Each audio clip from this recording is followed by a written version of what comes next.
Welcome to Talking Voiceovers. Today's guest is Andrew Sutherland. Welcome to Talking Voiceovers. How's it going? Andrew, you are an audio engineer, a voice artist, and the owner of Big Mouth Recording Studio. You do everything. I started out as an audio engineer and got into voice later on. But yeah, mainly what I do is the audio engineering side. I'm a sound engineer. So I record you guys, and I'm sure a lot of people watching this video I've worked with as well. So hello to everyone. So I got into voiceovers about 5 years into doing sound engineering, and that was mostly doing guide voice for the video editors that were in the building.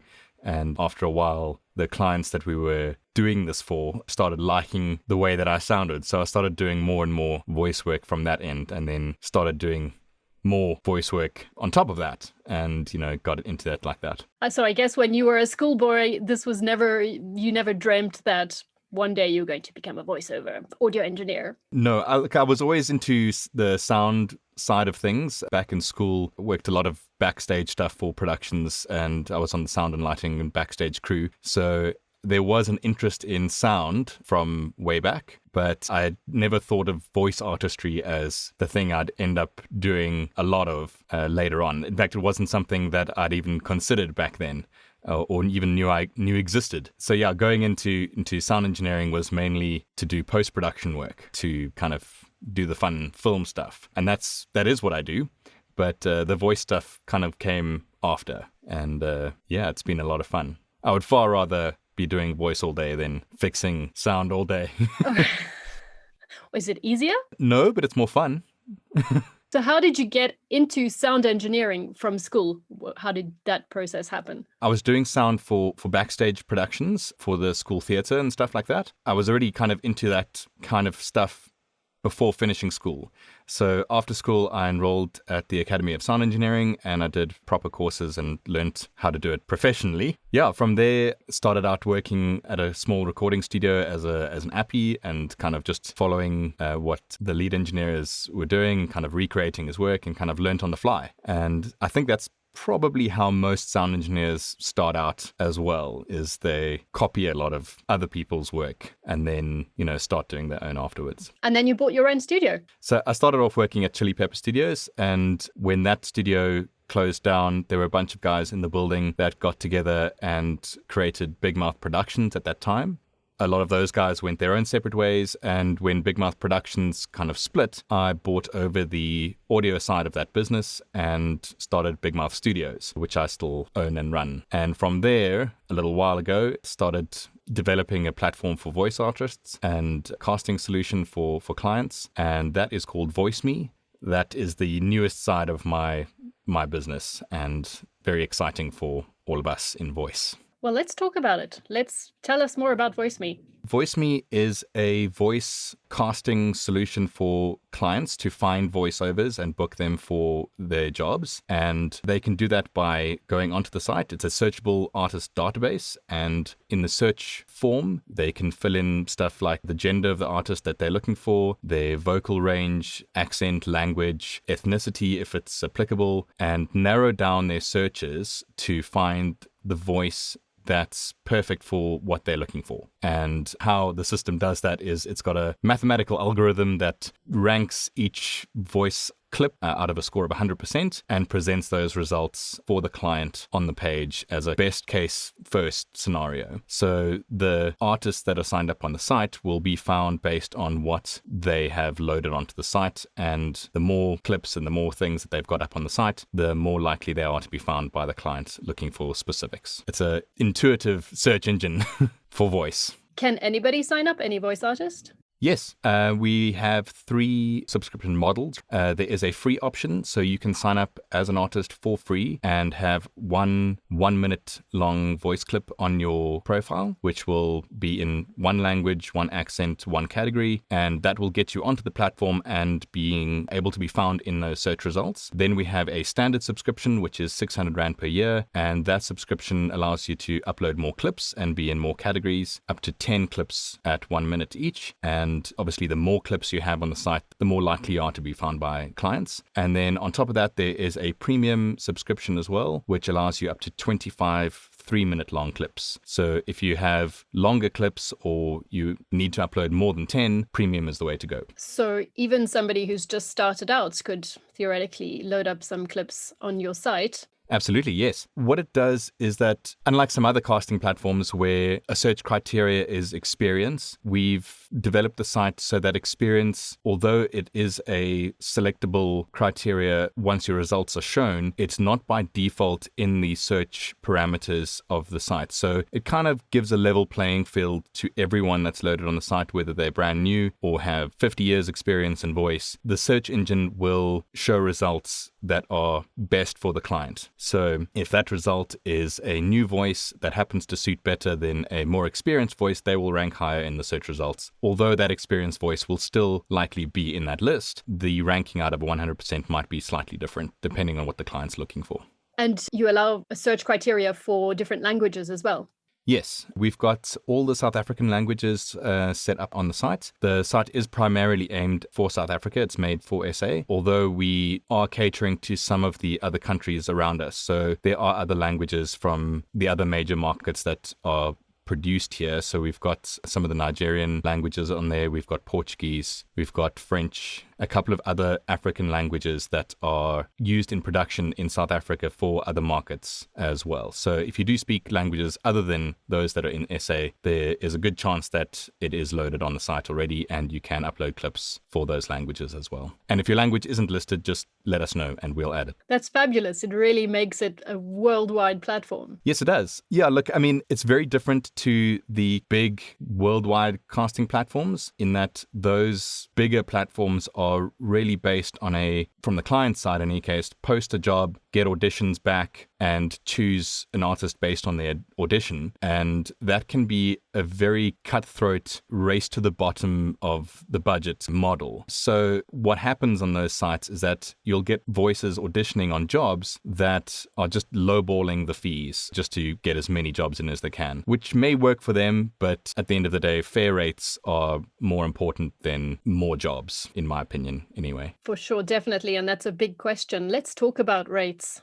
Does Voiceme recommend a specific set of rates to the artists, or is it completely free? Well, we're not going to prescribe any particular rates to artists. However, in South Africa, I would recommend artists charge the PMA recommended rates. Those are set by the Personal Managers Association, and you can get those rates off their website. You can charge, of course, whatever you like, but I would use those rates as a guideline or a base minimum for what is fair for our market in South Africa. If you're charging anything different from those and you're charging much, much lower, you are not doing yourself any favors.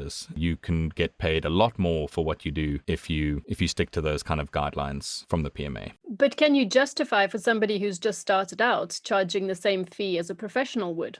At the end of the day, the work that's being done is the same. So whether you're a new voice or a voice with dozens of years of experience, at the end of the day, you are being paid for what you're doing. You could probably charge more as an experienced artist than a non-experienced artist, but there should be some kind of base minimum. So lowballing or undercutting those rates, it's not doing you any favors. Even as a newcomer to voice, you are worth at least the fair market rate for the job that you're doing. Consider it minimum wage, if that helps make more sense. I'm not an expert on what people should be charging. I just recommend that they charge a minimum. As a newcomer, you might be able to get more work charging less, but it's going to be very hard to charge those clients more later on when you do get more experienced than if you kind of have a minimum fair rate to begin with.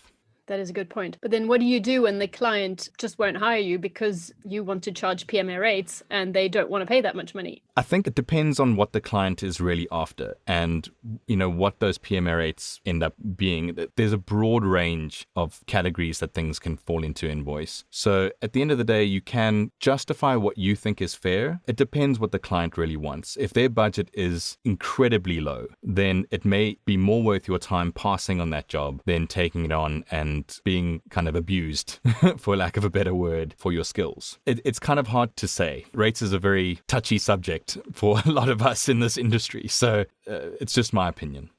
Personally, I have my own rate card, which I use. I don't follow the PMA rates, although my rates are very much aligned to those PMA rate cards. They fluctuate a little more differently when it comes to the long form narration style of voice, but on the commercials and promo side, it's almost exactly the same. I don't charge any different from any other PMA artist when it comes to those categories. For narration, it's a little more of a sliding scale, where the PMA rates charge in kind of 5-minute chunks of audio. I charge in a 5-minute chunk and then a little bit more for each minute on top of that. So it's a bit more of a sliding scale when it comes to those categories. But at the end of the day, even if you work it out, the rates are pretty close to the PMA already. And I've specifically designed my rate card to be in line with that. And that brings us to clients who don't want to pay PMA rates will then go to those websites and find electronic voices.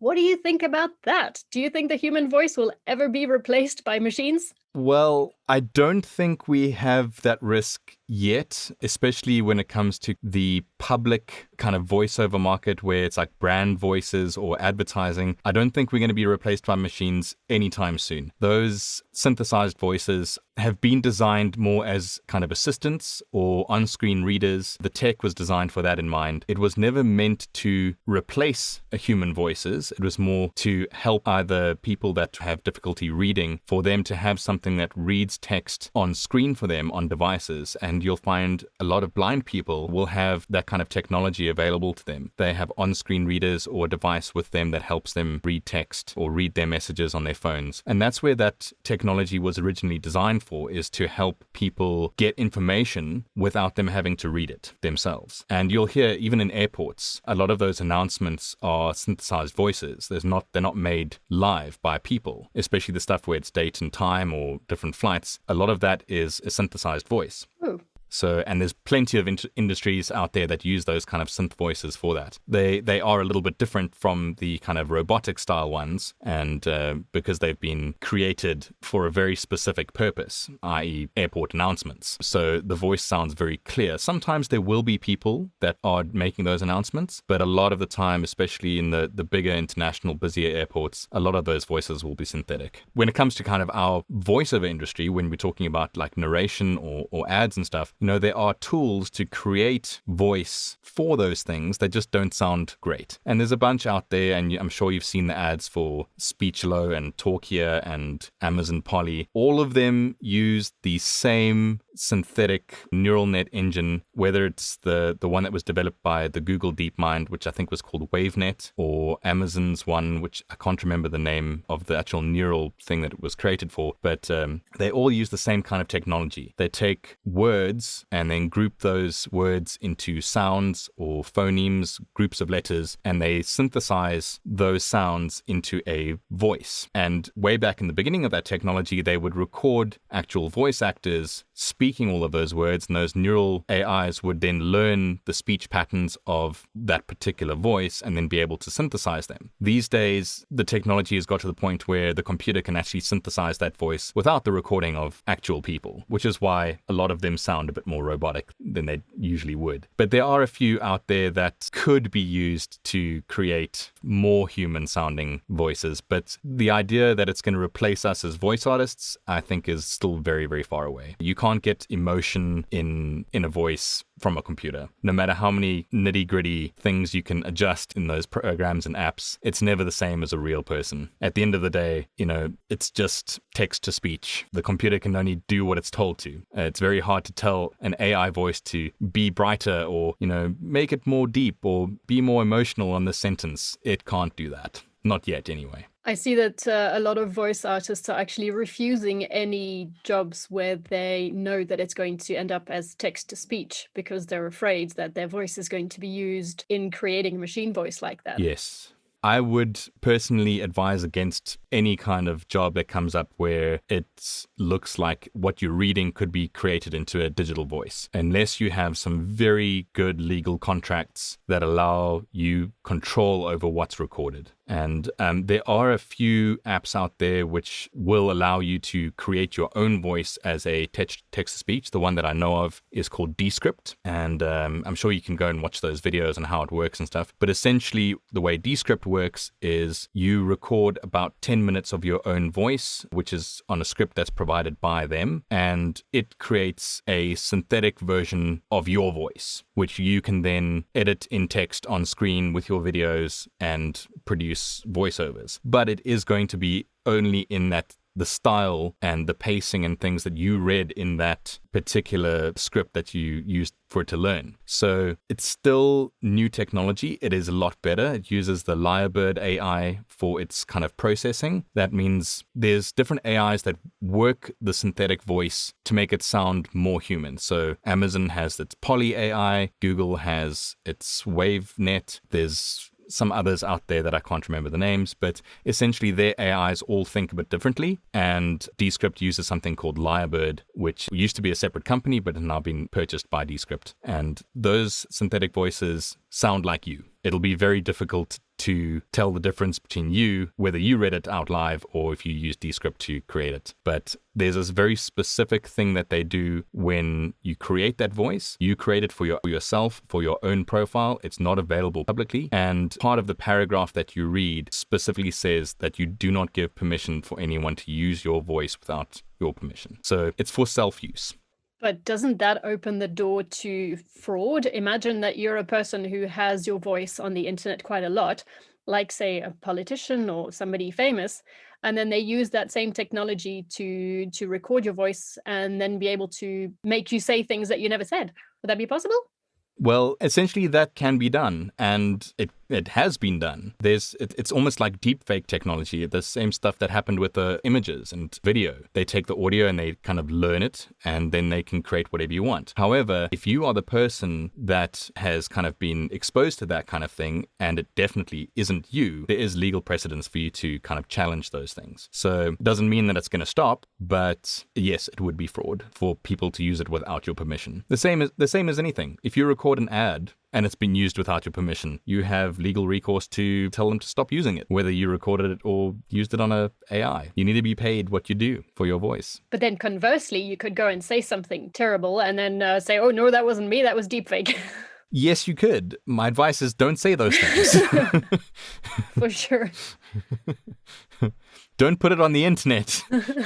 So there's one last thing. So there are pros and cons to synthetic voices. So the pros for synth, from a client's perspective, is that it's cheap. It's a very low subscription and you can get pretty much whatever you want converted into text, and it's fast. But the cons is that it's going to sound unrealistic. It's not going to sound like a human. It's going to sound robotic. It's going to be quite flat, and it's going to sound unoriginal. You're going to hear that same AI voice across tons of things across your market, and people are going to notice that it's used. So it's not a very good idea for brands to use it as their kind of brand voice or their kind of public voice. They may use synthetics for internal communications or long form or e-learning even, and those are really where the technology was created for, is for learning. But at the end of the day, a actual human voice is always going to be better. There's just no question. Yeah, unless you're an airport calling out flights or Google Maps, then it makes sense. Yeah. Yeah. Of course, you spoke about the ethical concern, but even those kind of deep faked voices with Descript's Lyrebird AI, they're still not lifelike. If you listen carefully, you will hear that it's still being processed. It's much better than the kind of Googles or the synthetic ones, but you can hear that it's not quite you. It's you, but not quite you. And it won't have the same kind of authenticity that you'd have on a read.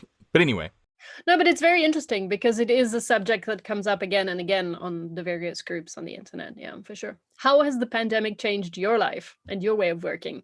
From a recording studio perspective, the idea of remote working and dialing voices in and, recording voices from all over the world, we've had that kind of technology for decades. It's nothing new to us. It's just way easier now than it was before because people are starting to adopt the remote working way of doing things. So it's made my life a little bit easier as a sound engineer to be able to dial in voices from their home studios or get them to record at home and send it to me. And clients are more open to that kind of thing now, whereas before they'd insist on the voice coming into studio and recording and being there, which is also fine. And if they do want to do that, we can still do that. But it opens up a lot more doors to be able to remote connect into places all over the world and have voices record online with us virtually. So from that perspective, it hasn't really changed for me, it's become a bit easier. From a voice artist perspective, again, I haven't really noticed that much change over the last year and a half of this pandemic. It's been pretty consistent for me, but that's my own personal experience. The same clients that were using me for voice are still using me for voice, and I can just as easily record from home or the studio or link to their studio wherever they may be and send them those recordings. So for me, it hasn't really changed much. So I suppose it's actually contributed to more voice artists joining the industry because it's such a practical thing to do when you have to work from home. That causes more competition. Yes, it does. And I think that's where a lot of the new voices might be falling a bit short, because it's not as easy to do the tech side of recording stuff as it is just to read the script. And if you're used to going to studio and having someone else do all the tech for you, you're going to have quite a steep learning curve when it comes to home recording and learning how to use the tools and the recording software that you're going to need to do. And a lot of people are not quite up to scratch yet, and their home studios are not properly set up. Then again, on the flip side of that, there are plenty of artists that have done their homework and done the tutorials and set up their studios properly, and their recordings are great. And I use those artists all the time, and their home recording are perfect and very close to what I can do here in studio. Or they can hire a sound engineer to fix it up for them. Yes, and I've done that too. There's quite a lot of artists out there which record from home and they just send their audio for me for basic cleanup and edits because they're not comfortable doing the edit themselves. They just send me a long raw recording and I clean it up for them and send it back. And that's perfectly fine as well. As long as the audio is not absolutely terrible to begin with, most home studios sound okay. It's usable, especially if the studio getting it is going to be putting music or sound effects behind it. Obviously, if your audio isn't great, it's probably better that you go into studio to record. But if you don't have a choice, or if you happen to have gotten sick and you have to record from home, do your best to make it sound as good as you can. And if it doesn't, send it to one of us. We can definitely get it better, but put in the effort. The more effort you spend on getting your home space properly set up, the better it's going to be for you and your clients. Agreed, definitely. So what do you do when you're on holiday? Because I'm sure even before the pandemic, you went on holiday and you might have got jobs coming your way. What do you do then? How do you record? Do you take your mic with you? I sometimes have, but at the same time, I'm one of those people that doesn't like to work when I'm on holiday. When I'm on holiday, I want to be on holiday. So I really have my mobile set up for absolute emergencies where I have to do something. And for that, I've got a little Focusrite Scarlett and a mic that I take with me, and it's packed. I hardly ever have to take it out of the bag when I'm on holiday. I try to avoid working at all costs when I'm on holiday. So if clients need me, I try get all of that work out before I leave for holiday if I'm going away for a long time. If I'm going away just for a few days, I'll probably leave everything at home. It can wait, yeah.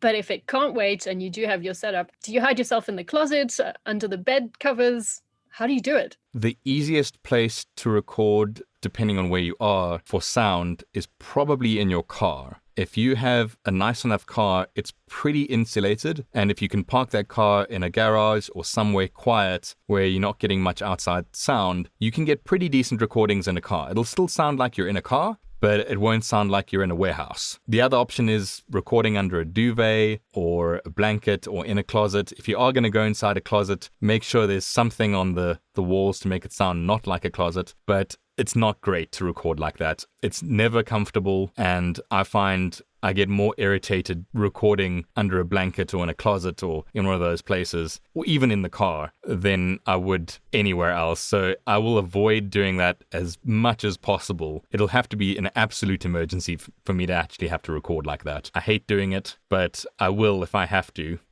Under the blanket with something holding the blanket or duvet over me, I found that's better and more comfortable than in a cupboard. I don't like doing it.